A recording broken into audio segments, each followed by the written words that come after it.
ओम विष्णवे नमः। ओम नमो भगवते वासुदेवाय। आइए बंधुओं, प्रिय बंधुओं, आज सुनते हैं बृहस्पतिवार के दिन बृहस्पतिवार की व्रत कथा, जो कि आज के दिन भगवान गुरु भगवान बृहस्पति देव सभी की मनोकामना को पूर्ण करते हैं और मनोवांछित फल देते हैं। भगवान गुरुदेव को जब मना लेते हैं, गुरुदेव प्रसन्न होते हैं, तो घर में सुख शांति बरकत बनी रहती है। और प्रिय श्रोताओं, जिनके घर में गुरुदेव की कृपा होती है, उनके घर में कभी भी धन की कमी नहीं होती है। इसलिए प्रेम से बोलिए बृहस्पति देव महाराज की जय। बोलो विष्णु भगवान की जय। भारतवर्ष में एक राजा राज्य करता था। वह बड़ा प्रतापी और दानी था। वह नित्य गरीबों और ब्राह्मणों की सहायता किया करता था। यह बात उसकी रानी को अच्छी नहीं लगती थी। वह ना ही गरीबों को दान देती, ना ही भगवान का पूजन करती थी और राजा को भी दान देने से मना किया करती थी। एक दिन राजा शिकार खेलने वन को गए हुए थे, तो रानी महल में अकेले ही थी। उसी समय बृहस्पति देव साधु के वेश में राजा के महल में भिक्षा के लिए गए और वे भिक्षा मांगे, तो रानी ने भिक्षा देने से इनकार कर दिया। कहा, हे साधु महाराज, मैं तो दान पुण्य से तंग आ गई हूँ। मेरा पति तो सारा धन लुटाता रहता है। मेरी इच्छा है कि हमारा सारा धन नष्ट हो जाए, फिर ना रहेगा बांस और ना बजेगी बांसुरी। साधु ने कहा, देवी तुम तो बड़ी अजीब हो। धन संतान तो सभी चाहते हैं, पुत्र और लक्ष्मी तो पापी के घर भी होने चाहिए। यदि तुम्हारे पास अधिक भोजन है, अधिक धन है, तो भूखों को भोजन दो, प्यासों के लिए प्याऊ बनवाओ, मुसाफिरों के लिए धर्मशाले खुलवाओ। जो निर्धन अपनी कुमारी कन्याओं का विवाह नहीं करा सकते, उनका विवाह करा दो। ऐसे बहुत सारे काम हैं जिनको करने से तुम्हारा यश लोक परलोक में फैलेगा। परंतु रानी पर उपदेश का कोई प्रभाव ही ना पड़ा। वह बोली, महाराज आप मुझे कुछ ना समझाएं। मैं ऐसा धन नहीं चाहती जो हर जगह बांटती फिरूं। साधु ने उत्तर दिया, यदि तुम्हारी ऐसी इच्छा है तो तथास्तु। तुम ऐसा करना कि बृहस्पतिवार को घर लीपकर पीली मिट्टी से अपना सिर धोकर स्नान करना, भट्टी चढ़ाकर कपड़े धोना, और ऐसा करने से आपका सारा धन नष्ट हो जाएगा। इतना कहकर वह साधु महाराज वहां से आलोप हो गए, अंतर्ध्यान हो गए। जैसे वह साधु कहकर गया था, रानी ने वैसा ही किया। 6 बृहस्पतिवार ही बीते थे कि उसका समस्त धन नष्ट हो गया और भोजन के लिए दोनों तरसने लगे, सांसारिक भोगों से दुखी रहने लगे। तब वह राजा रानी से कहने लगा कि तुम यहाँ पर रहो, मैं दूसरे देश में जाऊं, क्योंकि यहाँ पर मुझे सभी मनुष्य जानते हैं। कोई कार्य भी नहीं कर सकता। देश चोरी परदेश भिक्षा बराबर है। ऐसा कहकर राजा परदेश चला गया। वहाँ जंगल को गया और लकड़ी काट कर लाता शहर में बेचता रहा। इस तरह जीवन व्यतीत करता रहा। एक दिन दुखी होकर जंगल में एक पेड़ के नीचे आसन जमाकर बैठ गया। वह अपनी दशा को याद करके व्याकुल होने लगा। बृहस्पतिवार का दिन था। एकाएक उसने देखा कि निर्जन वन में एक साधु प्रकट हुआ है। वह साधु वेश में स्वयं बृहस्पति देवता थे। लकड़हारे के सामने आकर बोले, हे लकड़हारे, इस सुनसान जंगल में तू चिंतामग्न क्यों बैठा है? क्यों इतनी चिंता कर रहा है? लकड़हारे ने दोनों हाथ जोड़कर प्रणाम किया और उत्तर दिया, महात्मा जी आप सब कुछ जानते हैं, मैं क्या कहूँ। यह कहकर रोने लगा और साधु को आत्मकथा सुनाई। महात्मा जी ने कहा, तुम्हारी स्त्री ने बृहस्पति के दिन वीर भगवान का निरादर किया है, जिसके कारण रुष्ट होकर तुम्हारी यह दशा कर दी है। अब तुम चिंता को दूर करके मेरे कहने पर चलो तो तुम्हारे सभी कष्ट दूर हो जाएंगे और भगवान पहले से भी तुमको अधिक संपत्ति देंगे। तुम बृहस्पति के दिन कथा किया करो। 2 पैसे के चने मुनक्का मंगवाकर उसका प्रसाद बनाओ और शुद्ध जल से लोटे में शक्कर मिलाकर अमृत तैयार करो। कथा के पश्चात अपने सारे परिवार और सुनने वाले प्रेमियों में अमृत व प्रसाद बांटकर आप भी ग्रहण किया करो। ऐसा करने से भगवान तुम्हारी सब मनोकामनाएं पूरी करेंगे। साधु के ऐसे वचन सुनकर लकड़हारा बोला, हे प्रभु, मुझे लकड़ी बेचकर इतना पैसा तो नहीं मिलता कि जिससे भोजन करने के उपरांत मैं कुछ बचा सकूं। मैंने रात्रि में अपनी स्त्री को व्याकुल देखा है। मेरे पास कुछ भी नहीं जिससे मैं उसकी खबर मंगा सकूं। साधु ने कहा, हे लकड़हारे, तुम किसी बात की चिंता मत करो। बृहस्पति के दिन तुम रोजाना की तरह लकड़ियां लेकर शहर को जाओ। तुमको रोज से दुगना धन प्राप्त होगा। जिससे तुम भली भांति भोजन भी कर लोगे तथा बृहस्पति देव की पूजा का सामान भी आ जाएगा। इतना कहकर वह वहां से अंतर ध्यान हो गए। धीरे धीरे समय व्यतीत होने पर फिर वही बृहस्पतिवार का दिन आया। लकड़हारा जंगल से लकड़ी काटकर किसी भी शहर को बेचने गया था। उसे उस दिन से और दिन से अधिक पैसा मिला। राजा ने चना गुड़ आदि लाकर गुरुवार का व्रत किया।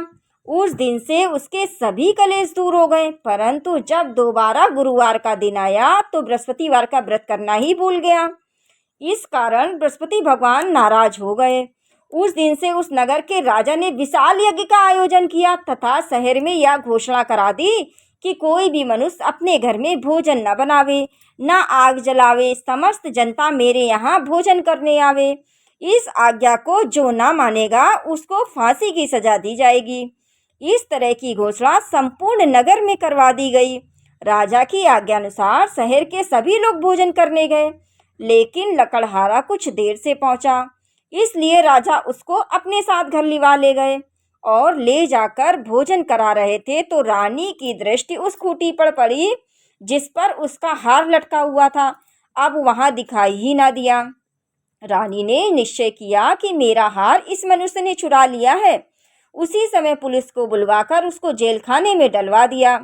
जब लकड़हारा जेल खाने में पड़ गया तो बहुत दुखी होकर विचार करने लगा कि ना जाने कौन से पूर्व जन्म के कर्म से मुझे यह दुख प्राप्त हुआ है, और उसी साधु को याद करने लगा जो कि जंगल में मिला था। उसी समय तत्काल बृहस्पति देव साधु के रूप में प्रकट हुए और उसकी दशा को देखकर कहने लगे, अरे मूर्ख, तूने बृहस्पति देव की कथा नहीं करी जिस कारण तुझे यह दुख प्राप्त हुआ है। अब चिंता मत कर, बृहस्पतिवार के दिन जेल खाने के दरवाजे पर तुझे 4 पैसे पड़े मिलेंगे। उनसे तू बृहस्पति देव की पूजा करना और तेरे सभी कष्ट दूर हो जाएंगे। बृहस्पति के दिन उसे 4 पैसे सच में पड़े मिल गए। लकड़हारे ने कथा कही। उसी रात्रि को बृहस्पति देव ने उस नगर के राजा को स्वप्न में कहा, हे राजा, तुमने जिस आदमी को जेल खाने में बंद कर दिया है वह निर्दोष है। वह राजा है, उसे छोड़ देना। रानी का हार उसी खूंटी पर लटका है। अगर तू ऐसा नहीं करेगा तो मैं तेरे राज को नष्ट कर दूंगा। इस तरह रात्रि के स्वप्न को देखकर राजा प्रातः काल उठा और खूंटी पर हार देखकर लकड़हारे को बुलाकर क्षमा मांगी तथा लकड़हारे को योग्य सुंदर वस्त्र आभूषण आदि देकर उसको सब विदा कर दिया तथा बृहस्पति देव की आज्ञा अनुसार लकड़हारा अपने नगर को चल दिया। राजा जब अपने नगर के निकट पहुंचा तो उसे बड़ा आश्चर्य हुआ कि नगर में पहले से बहुत सारे अधिक बाग, तालाब और कुएं आदि बहुत सारी धर्मशाला, मंदिर आदि बन गई हैं। राजा ने पूछा कि यह किसका बाग और धर्मशाला है। तब नगर के सब लोग कहने लगे कि यह सब रानी और बांदी के हैं।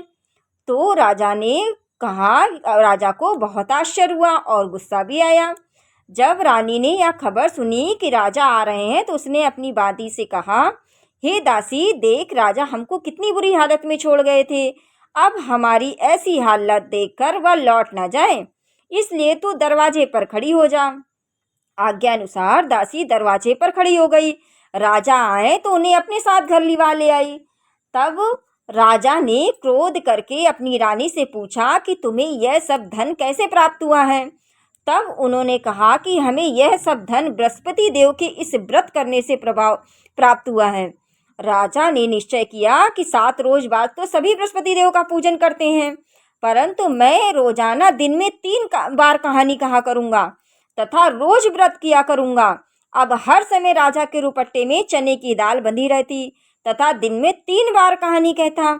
एक रोज राजा ने विचार किया कि चलो अपनी बहन के यहाँ हो आवें। इस तरह निश्चय कर राजा घोड़े पर सवार होकर के अपनी बहन के यहाँ को चलने लगा। मार्ग में उसने देखा कि कुछ आदमी एक मुर्दे को लिए जा रहे हैं। उन्हें रोककर राजा कहने लगा, अरे भाइयों, मेरी बृहस्पति देव की कहानी सुन लो। उनको लगा, वे बोले, लो, हमारा तो आदमी मर गया है, इसको अपनी कथा की पड़ी है। परंतु कुछ आदमी बोले, अच्छा कहो, हम तुम्हारी कथा भी सुनेंगे। ऐसा राजा ने दाल निकाली और जब कथा आधी हुई थी कि मुर्दा हिलने लग गया और जब कथा समाप्त हो गई तो राम राम करके मनुष्य उठकर खड़ा भी हो गया। आगे मार्ग में उसे एक किसान में खेत में हल चलाता मिला। राजा ने उसे देखा और उससे बोला, अरे भैया, तुम बृहस्पतिवार की कथा सुन लो। किसान बोला, जब तक मैं तेरी कथा सुनूंगा तब तक मैं 4 अरैया जोत लूंगा। जा अपनी कथा किसी और को सुनाना। इस तरह राजा आगे चलने लगा। राजा के हटते ही बैल पछाड़ खाकर गिर गए तथा उनके पेट में बड़ी जोर का दर्द होने लगा। उसी समय उसकी माँ रोटी लेकर आई। उसने यह जब देखा तो अपने पुत्र से सब हाल पूछा और बेटे ने सभी हाल कह दिया। तो बुढ़िया दौड़ी दौड़ी उस घुड़सवार के पास गई और उससे बोली कि मैं तेरी कथा सुनूंगी, तू अपनी कथा मेरे खेत पर ही चलकर कहना। राजा ने बुढ़िया के खेत पर जाकर कथा कही, जिसको सुनते ही वह बैल उठ खड़े हुए तथा किसान के पेट का दर्द भी बंद हो गया। राजा ने अपनी बहन के घर पहुंचा और बहन ने भाई की खूब मेहमानी की। दूसरे रोज प्रातःकाल राजा जगा तो वह देखने लगा कि सब लोग यहाँ भोजन कर रहे हैं। राजा ने अपनी बहन से कहा कि ऐसा कोई मनुष्य जिसने भोजन नहीं किया हो, मेरी बृहस्पतिवार की कथा सुन ले। बहन बोली, हे भैया, यह देश ऐसा ही है। पहले यहाँ लोग भोजन करते हैं, बाद में अन्य काम करते हैं। अगर कोई पड़ोस में हो तो देखाऊं। वह ऐसा कहकर देखने चली गई, परंतु उसे ऐसा कोई व्यक्ति नहीं मिला कि जिसने भोजन न किया हो। अतः वह एक कुमार के घर गई, जिसका लड़का बहुत बीमार था। उसे मालूम हुआ कि उनके यहाँ से 3 रोज से किसी ने भी भोजन नहीं किया है। रानी ने अपनी भाई की कथा सुनने के लिए कुम्हार से कहा। वह तैयार हो गया। राजा ने जाकर बृहस्पतिवार की कथा कही, जिसको सुनकर उसका लड़का भी ठीक हो गया। अब तो राजा की प्रशंसा होने लगी। एक रोज राजा ने अपनी बहन से कहा कि हे बहन, हम अपने घर को जाएंगे, तुम भी तैयार हो जाओ। राजा की बहन ने अपनी सास से कहा। सास ने कहा, हाँ चली जा, परंतु अपने लड़कों को मत ले जाना, क्योंकि तेरे भाई की कोई औलाद ही नहीं है। बहन ने अपने भैया से कहा, हे भैया, मैं तो चलूंगी, परंतु कोई बालक नहीं जाएगा। राजा बोला, जब कोई बालक नहीं जाएगा तब तुम क्या करोगे? बड़े दुखी मन से राजा अपने नगर को लौट आया। राजा ने अपनी रानी से कहा, हम निर्वंशी राजा हैं, हमारा मुंह देखने का धर्म भी नहीं है और कुछ भोजन आदि भी नहीं किया है। रानी बोली, हे प्रभु, बृहस्पति देव ने हमें सब कुछ दिया है तो हमें औलाद भी अवश्य देंगे।